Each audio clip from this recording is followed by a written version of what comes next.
you just joined us on the System After Dark, this is a homegrown number courtesy of E3 and Cracker. Bulla, how's it going? I'm D, your host on the System After Dark, right here on Today FM. Today's hit music. You can catch me weeknights at 7 p.m. That's from Monday to Friday, only on the home of Today's hit music. And don't forget, that's D with you every weeknight on the System After Dark.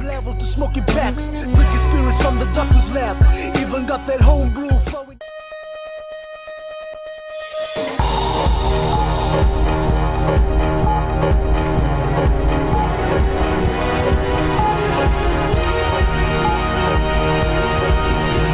Good evening, this is FBC News. I'm Jackie Spate. In the news tonight, 3 students attempt self-harm over fears of failing their exam. Final preparations complete for PIDF summit. And 5 men charged with sedition appear in High Court.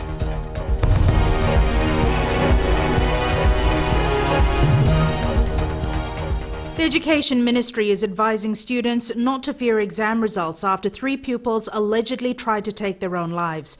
Police are investigating reports that the students were worried that they had failed their exam. Edwin Nund reports.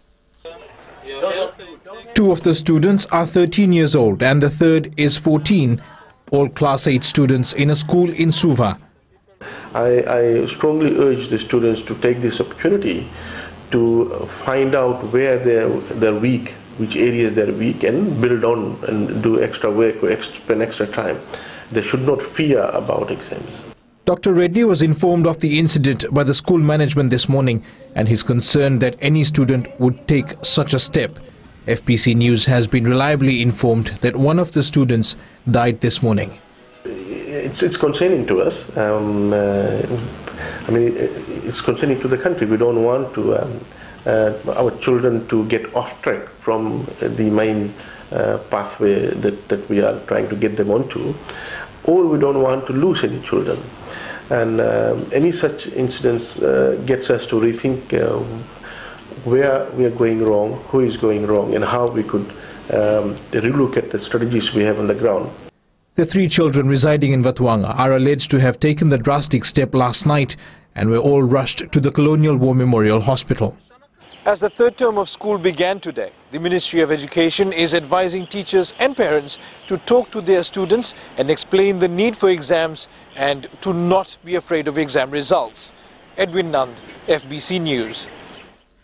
The first group of men and women from Ra who were charged with sedition and inciting communal antagonism have all pleaded not guilty to the charges in the Lautoka High Court today. 16 accused persons appeared before Judge Justice Aruna Altaji this morning.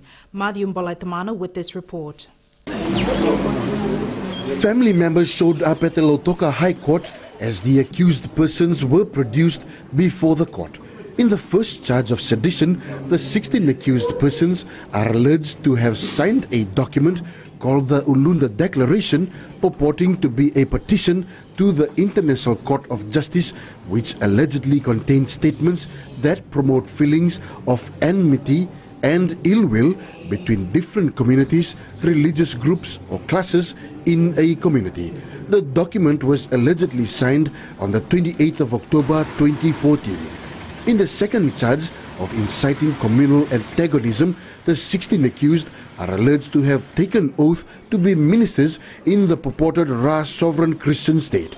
The accused are also alleged to have signed a document headed Ulunda Declaration, purporting to be a unilateral independence by the entity of Ra sovereign Christian state with the seditious intention of bringing into hatred or contempt or excite disaffection against the government of Fiji as by law established.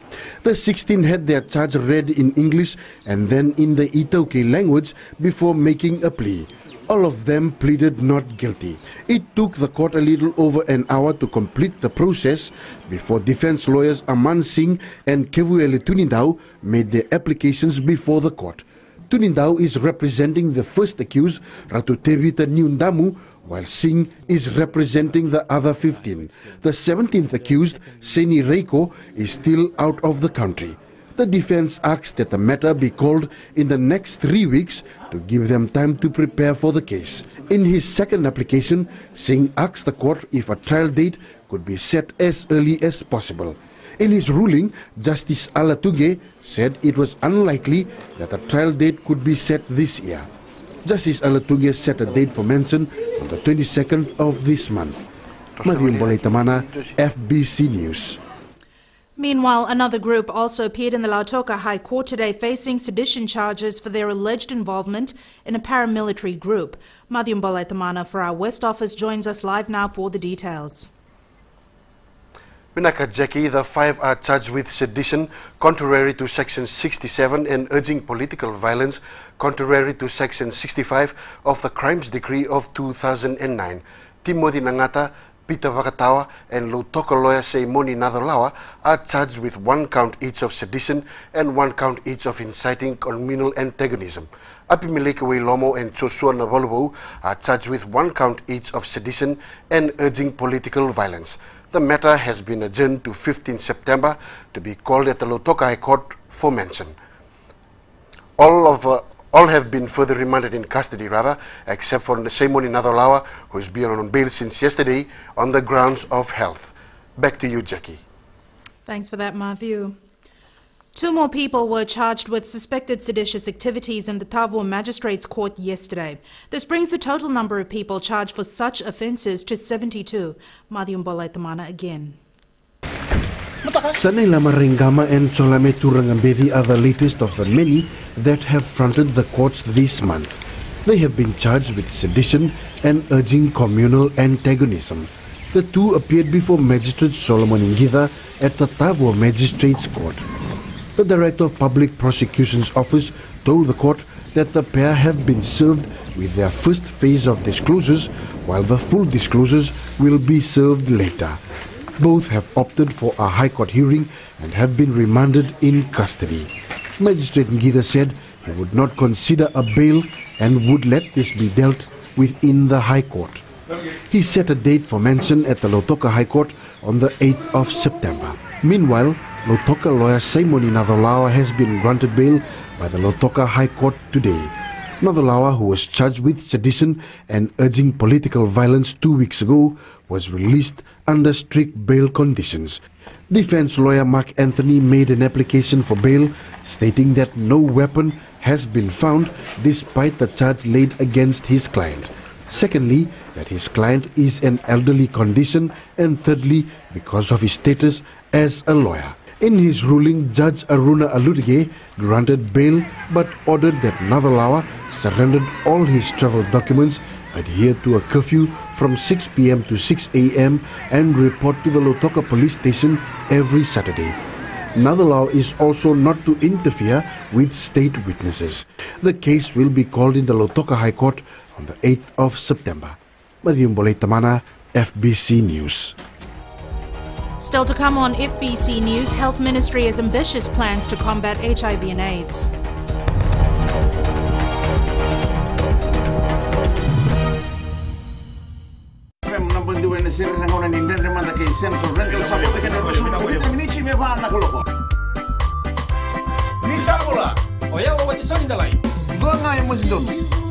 Nama kikirau mena tolu kena betu. Ena via kabi, moliti kena porombuka. Goria na lali ne kabi.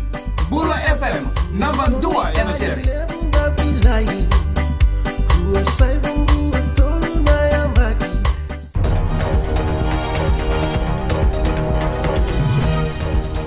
Head of delegations from the 13 member countries of the Pacific Islands Development Forum were accorded a traditional welcome at the Valenimbose at Nasese in Suva. Savaratambua has more details. A guard of honor was mounted by the Fiji military. First to arrive, the host of the week-long event, Prime Minister Vorenge Bainimarama. Chief guest, Deputy Prime Minister of Thailand, General Thanasak Patipragon, inspected the military guard of honor, following which delegates witnessed Itoke traditional welcoming ceremonies. The Sebu Sebu, or the presentation of Yangona, the Bagmamada, the gifting of mets, and the Mangiti, or presentation of food. All these signify that the delegates are welcome guests of Fiji. With the ceremonies completed this afternoon, the attention of the PIDF now turns to a series of meetings at the Leaders' Summit. Sabira Tambua, FBC News. The stage is set for the third Pacific Island Development Forum Summit from tomorrow. Following a traditional welcome this afternoon, delegates converge at the Grand Pacific Hotel, where we have Eleanor Tarangaivu standing by live. Eleanor, what's the latest from GPH? Well, Jackie, the GPH is abuzz on the eve of the summit. Prime Minister Borenge Bainimarama is hosting the delegates to a welcome reception here at the Matua Terrace at around 7 p.m. Over 300 delegates are attending this three-day summit, with the opening ceremonies expected to start at around 8:30 a.m. tomorrow. Prime Minister Borenge Bainimarama is expected to open the meeting proper, and the Deputy Prime Minister of Thailand, Thanasak Patima will deliver the keynote address. Later on, the Deputy Prime Minister of Thailand will open a Thailand self-sufficiency exhibition. At around 10 p.m., the meeting proper should get underway with climate change, the topic of discussion throughout the summit. With the theme Building Climate Resilient Green-Blue Pacific Economies, the summit is expected to come up with a declaration which will set a commitment and a call to the world for an action on climate change. This declaration, which will be known as the Suva Declaration, will be signed on Friday, along with the PIDF agreement, the official document which will govern the PIDF. Amongst the Pacific delegates are the Kazakhstan Minister of Foreign Affairs, the Indonesian Marine Affairs Minister, and representatives from the EU, the UK, New Zealand, Kuwait, Singapore, Israel, the Netherlands, Belgium, and the Philippines. Back to you, Jackie. Thanks for that update, Eleanor. The Ministry of Health wants to better control the number of people infected and living with HIV and AIDS and other sexually transmitted infections. Its new strategic plan from 2016 to 2020 will detail actions that need to be taken in this regard. Julie Vatwaliwali reports. There's someone from MSP. The Health Ministry, UNAIDS and other key stakeholders are meeting over the next 3 days to come up with plans to counter the spread of HIV/AIDS and sexually transmitted infection. Permanent Secretary Dr. Matthew Tuithakau says the ministry needs all the support it can get. We need to take into account the changes that we are seeing now, changes in technology, changes in behavior, and the regional and the global targets for HIV, AIDS and STI. Dr. Tuithakau says one of the ambitions is to target as many people as possible for testing and helping those who test positive for HIV. 90% of people are tested for HIV, and 90% of those infected with HIV receive relevant treatment, and 90% of those with infected HIV are on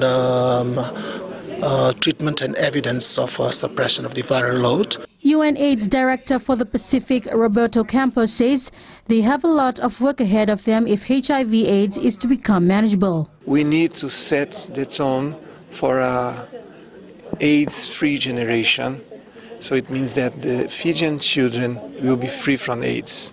If you do it well, if you plan well, we have means for that. As of May this year, there have been 15 new cases of HIV/AIDS recorded. There are 625 people known to be living with HIV/AIDS as of today. Julie Vatwaliwali, FBC News. An 18-year-old student has died after being crushed between two buses at the Lambasa bus station. He was crossing between the buses when the one parked in the front reversed and trapped the deceased. He was rushed to the Lambasa hospital but was pronounced dead on arrival. The driver who reversed his bus is in police custody and will be questioned soon. The road death toll stands at 43 for the same period last year.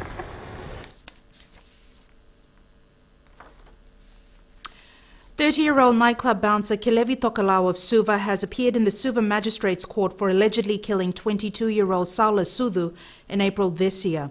Tokalau has been remanded in custody and will appear in the Suva High Court on the 11th of this month to enter a plea. He has been charged with 1 count of murder. Sudhu was found unconscious outside O'Reilly's nightclub at 2 a.m. on Sunday, April 26th.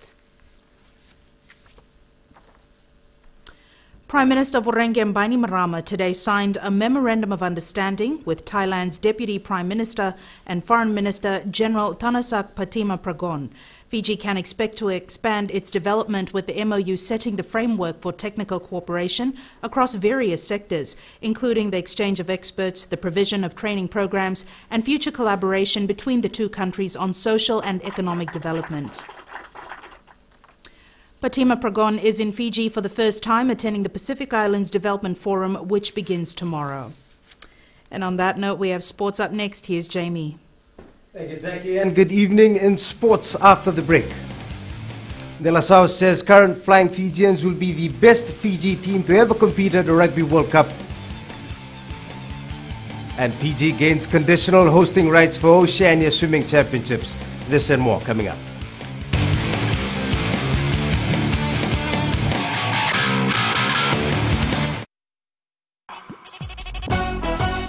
छू छू छू हे हे नमस्ते Fiji, आपके हर एक problem की दवा लेकर मैं आ गई हूँ 9 से 12 बजे तक आपकी सहेली रेनू। छू छू छू 40 में 20 का दिखना है। मैं हूँ ना आपके साथ में मिर्ची एफएम पर 9 से 12 बजे तक मंडे टू फ्राइडे। मिर्ची it's hot.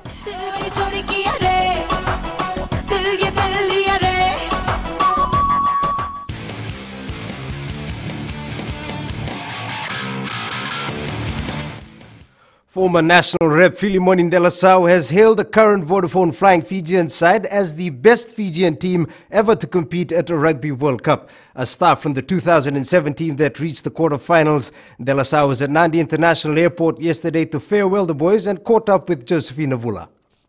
The last few hours with the Flying Fijians at the Nadi International Airport before they left for the World Cup.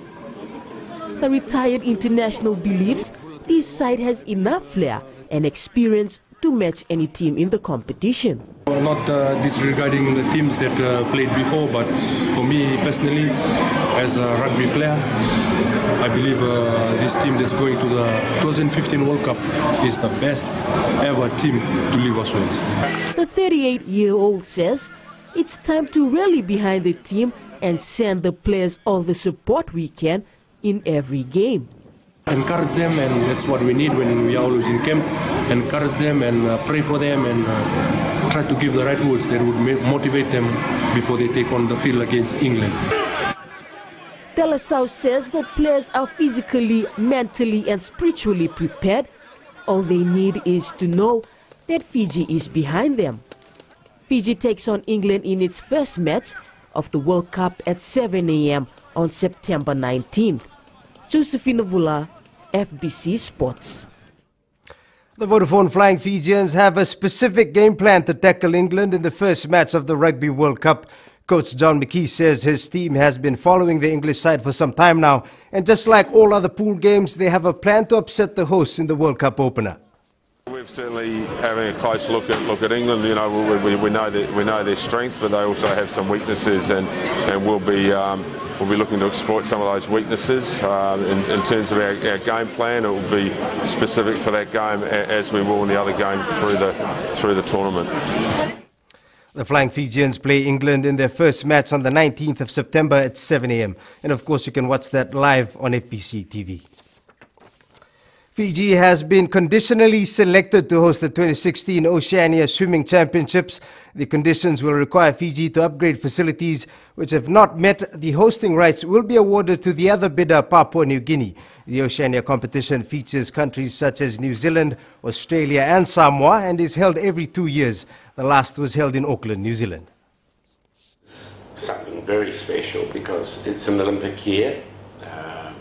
People will be coming from all over the world to try and get their qualification times and get them recorded. But there's some challenges also, as you well know. The 2016 championships will be held from the 19th to the 26th of June. The contenders for the main bout of the Westwood Boxing Rumble have been named. Fijian welterweight champion Junior Fazan will take on #1 contender Ulia Singalomai. Rohit Deo has more. Looking forward for this fight. It's gonna be a good fight. Finally, it's confirmed.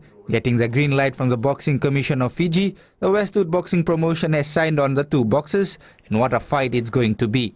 This fight is really exciting because as everybody knows that Junior Farzan is the welterweight champ of Fiji, and where Uliasi Galomai comes in, he's the #1 contender for Junior Farzan. I think he's the best contender to take this fight, and while looking at Uliasi Galomai's amateur record, he was a gold medalist, and he has fought more than 40 to 50 bouts. 8 bouts have been planned for the evening. Total, we are looking at 8 professional bouts. We got the main bout, we got the main supporting bout, extra supporting bout, and as usual, we got 6 rounds, 4 rounds, and 8 rounds.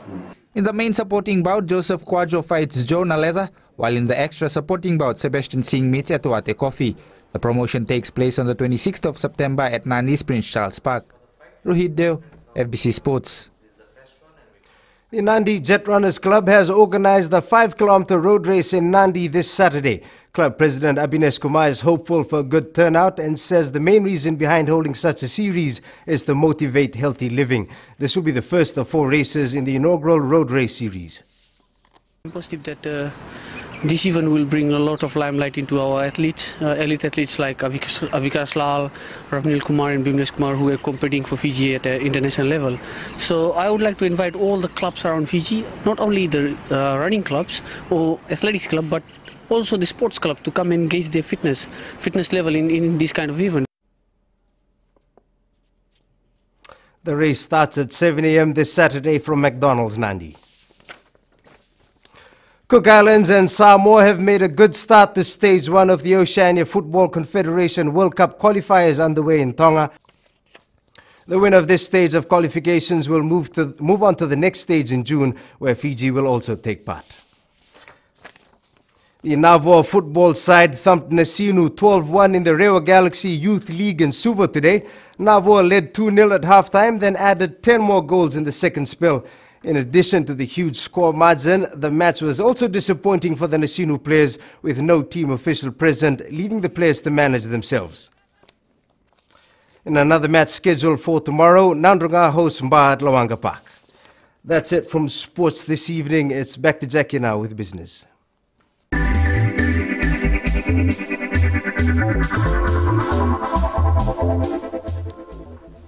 Rugby league rights are the only thing standing in the way of selling Fbctv's Papua New Guinea company EMTV. Telecom PNG has been in negotiations to buy out EMTV for some time now. Fijian Holdings Limited Chair Nozab Farid says they have left Telecom PNG to negotiate with Rugby League and come back to them. Farid says the hold-up is that the Rugby League rights was only given to Fbctv, and if there is a change in ownership, those rights are lost. But as at this stage, it is Interact. So one sporting right is what causing the problem. So both parties are aware of what's happening. So I'm sure very soon we'll make an announcement where we are going. So either right or wrong. Farid says they expect to make an announcement this month.